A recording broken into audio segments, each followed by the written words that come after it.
I strongly suggest. Sorry, I can't stop laughing. I strongly suggest that you go to the internet at Google and YouTube and type in remote neural monitoring. Okay? Just do it. No, seriously. If you go to Google and YouTube and you thoroughly investigate remote neural monitoring, I can't stop acting goofy. You go to Google and YouTube and type in remote neural monitoring, and when you read and observe, well, when you look at the YouTube videos, you'll clearly be able to get an understanding, especially after you read the PDF file that's online. They monitor you neurally from a remote distance. You know, the cool thing about this is that, there's ways to get around remote neural monitoring. Understand this and be clear. Entanglement physics, yes. Spider-Man does everything as Spider-Man can. Entanglement webs, get it? One of the aspects of what I do, okay, is I expose them, and they don't like exposure. That is the main thing that organized stalking expeditions do not like, is exposure, because you're exposing the people they get to harass a target for them for free, and the places. And you're also exposing the methods and tactics, and also the names of syndicated police officers, doctors, and so on and so forth. So, what we can do as a result, we do a lot of things as far as targets goes. At least targets that have developed strategies concerning the expeditions. Now, I'm going to make this into a short file because I got to get. And this video is in reference to particular methods and tactics that I engage in a strategic way in order to be able to not only box these expeditions in so transparency can be viewed by the public, but the whole goal and aim for me is this. And I sincerely mean this with every fiber of my being. And if you knew me, you would know that what I'm about to state is the 100% truth. I have an undying, innate, reflexatory kinship with my veterans. And I'm not a veteran, but even though I should be considered one, at least because of a part of the expedition that's been happening towards me is directly connected to military. Understand this and be clear.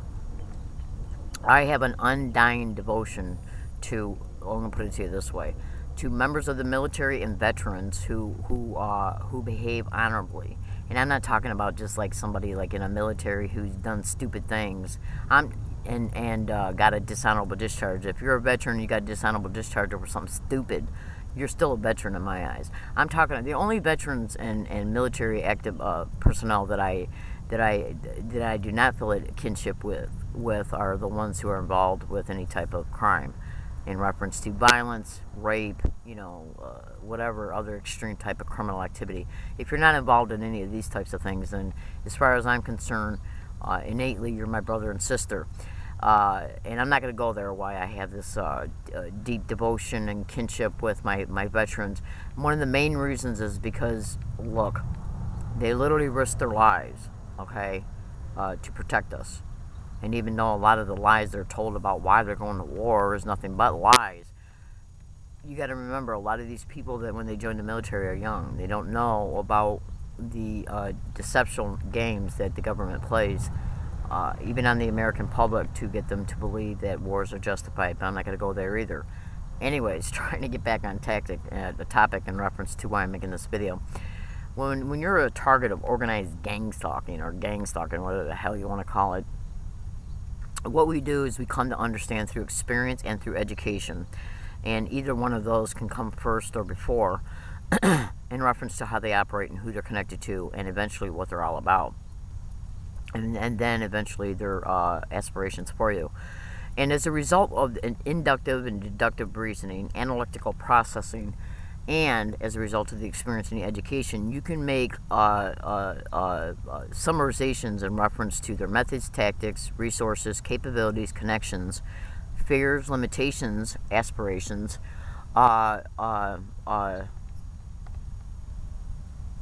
their personalities, including every single one of their personality attributes.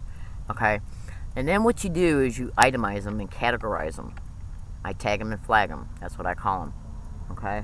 And basically what you can do, because all and most of their tactics and methods and capabilities are done through and delivered through overt and covert means and lies. Okay?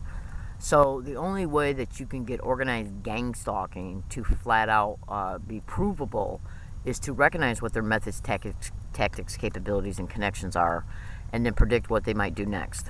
Okay? Because of the simple fact that they're stupid enough to do it, because they have so much vanity because they're connected to the system, and they know they use the system to literally protect themselves.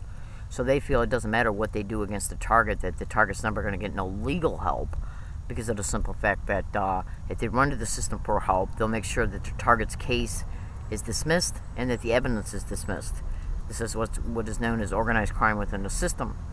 So what we have to understand here is that we can still, though, catch them in their expeditions by predicting what they might do next. And that is done through the means of watching what they do, and then as a result of what they do, you can kind of, while you're exposing them online, which excites their fear, okay, and they do have some limitations. They can't just outwardly walk up to you and do something to you and expect to totally get away if you predict it beforehand, because then if you predict it a day or a day before, or in a location that you were in before you arrived at the location that they're going to do something at you in, if you videotape and audio tape these predictions and then something happens after the fact, then you go to the police and the police won't take care of it, then you can not only expose the police, but you can expose where the incident occurred at, how it was allowed by the police, and possibly even a video picture of the person that was done. Then you can upload it to the internet,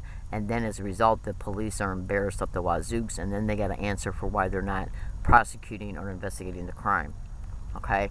In which they will be creative about how they say, oh, well, we've investigated this matter as much as we possibly and humanly can. We just can't find the guy. That's their bullshit. But you can still expose it online so the public is aware this crime's happening to you. So then when it continues to happen to you over time and more additional proof is caught and put online, then what excuse will the police have to use in reference to them not even taking a police report that you're a target of this crime? And why wouldn't they do that? Because they're involved in it. That's why. So my goal is to expose the organized crime that's in the system. That's my goal. Because my goal is to protect my fellow targets and to protect me. And to inform the public so they can watch their back. And how can they watch their back? Well, when they watch my videos and they can come to understand what's happening towards me and my fellow targets, they can see that these expeditions are prevalent, they're exacting, they're methodical, and they're intrusive. And who plays a role in it. And why targets are picked and how they're picked and what's happened to them. As a result of this extensive research, they can synthesize the information together, know what to look out for, okay? And as a result of maybe your even child coming home one day and saying, this happened to me today, Mom, if it sounds similar to a gang stalking expedition, then you can do what you got to do to watch your back. Understand this and be clear.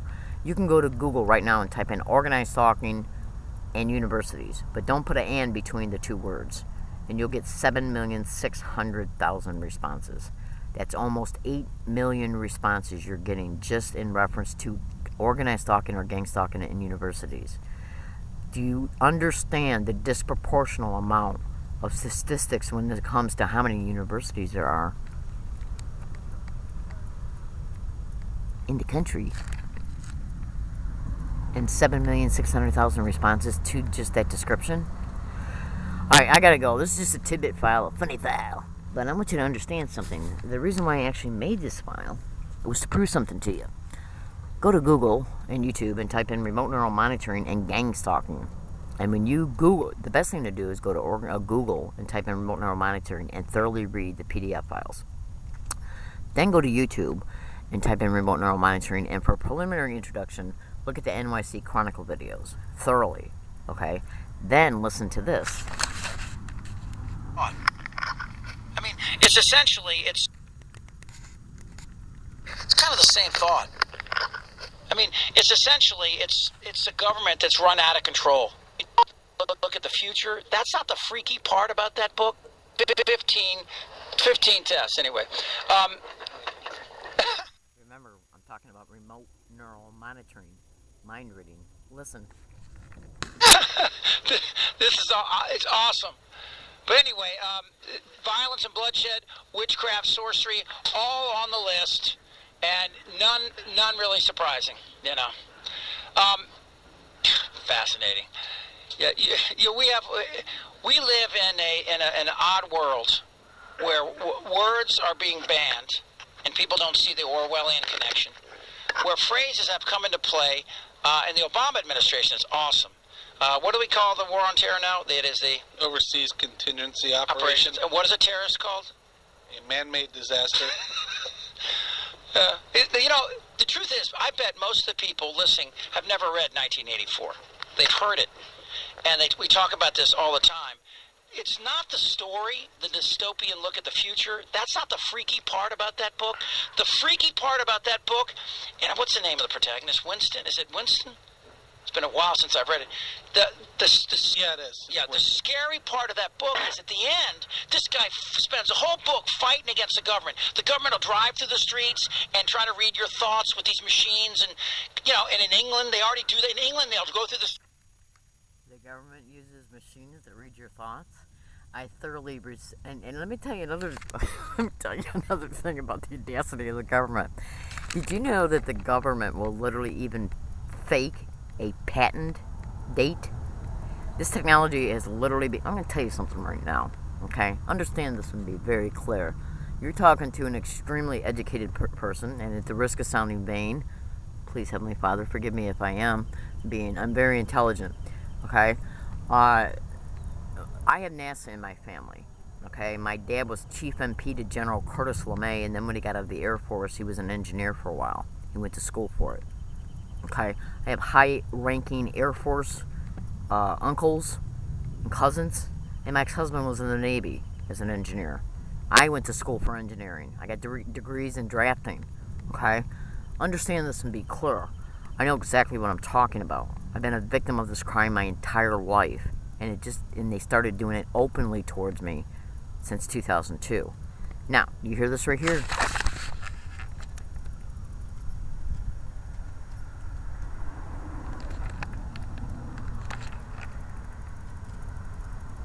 Anyways, it's siren. It's police sirens. I think you'd need to go to Google and type in organized stalking or gang stalking and police or fire truck siren harassment.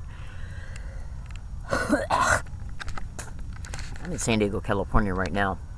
Remote neural monitoring is nothing but mind reading. And they will literally get online. And literally, what they'll literally do is literally file through the U.S. Congress and whatever type of offices they use for documentation purposes when it comes to filing patents. They will literally even fake the date on a patent. And if you don't believe what I'm saying, I highly suggest you watch that movie, Mr. Smith Goes to Washington. I gotta stop. This is what is known as a goof file, which means a goofy file, a tidbit file, tidbits of information, flashpoints, sound bites, and so on and so forth.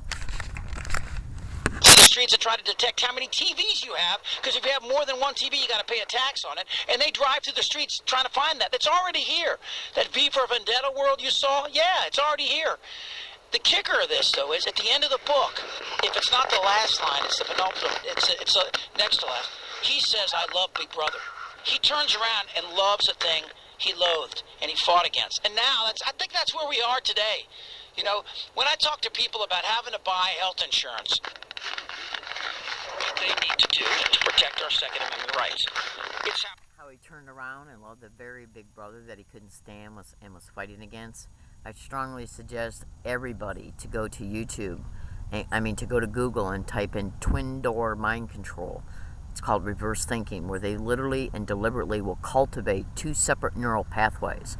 One neural pathway is dedicated to hating them as a result of what the Big Brother does to them.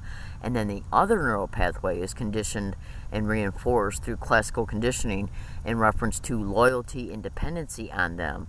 Because what they do is tear down target's life, and literally to the point to where they literally have to run to the very system they're invested in. That's where the dependency comes in at. See if I hear my God. Anyways, so because they walk by this area and say, "Oh my God," and engaging in direct conversation tactics. But the point I'm trying to make is this: is that what they'll do is cultivate two separate neural pathways. One in reference to hating them, and can't, and to the total point to where they're willing to do anything to expose them in reference to, like getting online and exposing what they're doing to them, and trying to file police reports, and making videos and stuff like that, and spend every waking day, every minute and every waking day trying to expose them. And then what they'll do is the parties that are responsible for what's happening to them will wreck their financial independence in order to get the target to run to the system for help. This is the very system they're infested in. As a result, over time, they're classically conditioned to depend on them neurally, okay? And they'll even start to enter their life through casual means, through other people, to act as friends, and then get them to depend on those friends as well to get their needs met: food, reasonable shelter, whatever, clothing, whatever. And then once these neural pathways for dependency and loyalty are classically conditioned and reinforced, those neural pathways, both of them, the one for hate and the one for dependency and loyalty, are identified and marked using remote neural monitoring, and they will stimulate each one in current time in order to control a target. And each one has to do with making money, okay? Making money. And this is called brain entrainment. So when you can see that you can classically condition and create and classically condition neural pathways for anything, including money for sex, then they go back and stimulate it using remote neural monitoring for any individual or multiple individuals in one day. It's nothing but neural enslavement for prostitution and human trafficking in order for the target to be able to eat and shelter themselves. And this is the electronic harassment. And notice how the sirens are still going on?